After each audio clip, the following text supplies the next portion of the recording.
As we began calendar year 2009, the economy was not growing, it was shrinking at rapid rates, a negative rate of 5.4%, shedding jobs at a rate of 779,000 jobs in January alone. In the last quarter of 2009, the economy grew positive growth, by 5.7%. That's the highest growth rate in 6 years, not bad. In January 20th,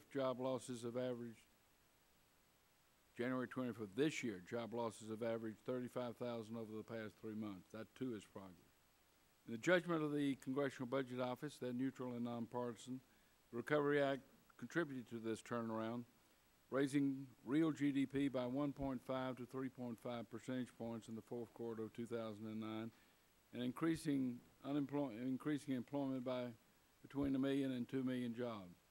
Secretary Geithner, Secretary Paulson, and Chairman Bernanke used some extraordinary measures, added billions to the deficit in the process, but they brought the economy back from the brink.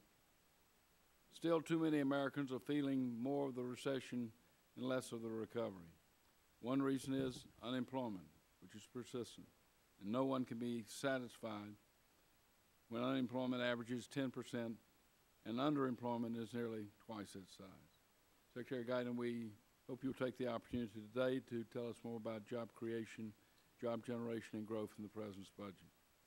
From our perusal of the budget, we find about $100 billion for a job creation package. And on the tax side, the administration is laying out proposals like a $5,000 job tax credit for new hires. In addition, it appears that the President's budget proposes significant tax relief for families and small businesses. This hearing gives us a chance to examine those proposals more closely. From the start, the Obama administration has realized that it would be almost impossible in any circumstance, particularly in this great recession, almost impossible for us to move the deficit down without moving the economy forward.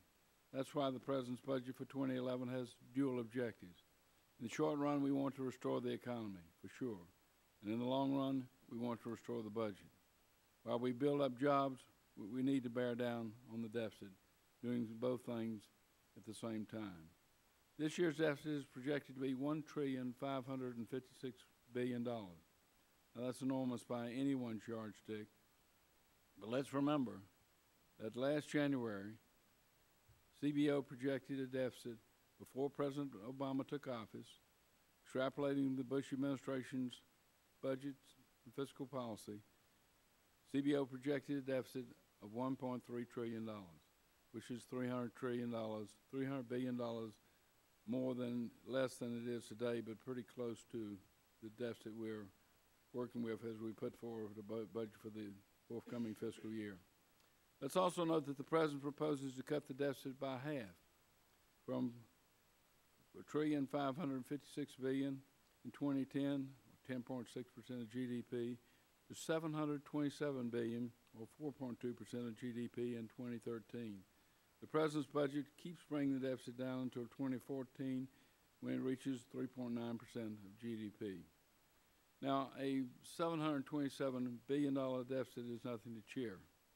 This cannot last. It cannot be the final stop on the path to a deficit reduction. Frankly, I'd like to see more deficit reduction in this budget for 2011. We're on an unsustainable course, amassing a mountain of national debt.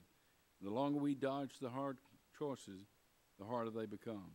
But having the deficit in 4 years is a worthy objective, and the budget clearly does obtain some other welcome initiatives on the President's part to bringing the deficit down.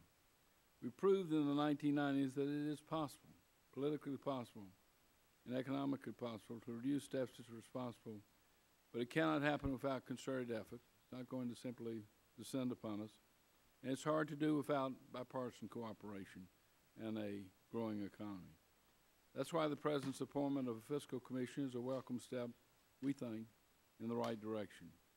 And another step in that direction is the reinstatement of statutory pay-as-you-go, model on rules adopted in the 1990s that helped us turn record deficits into record surpluses.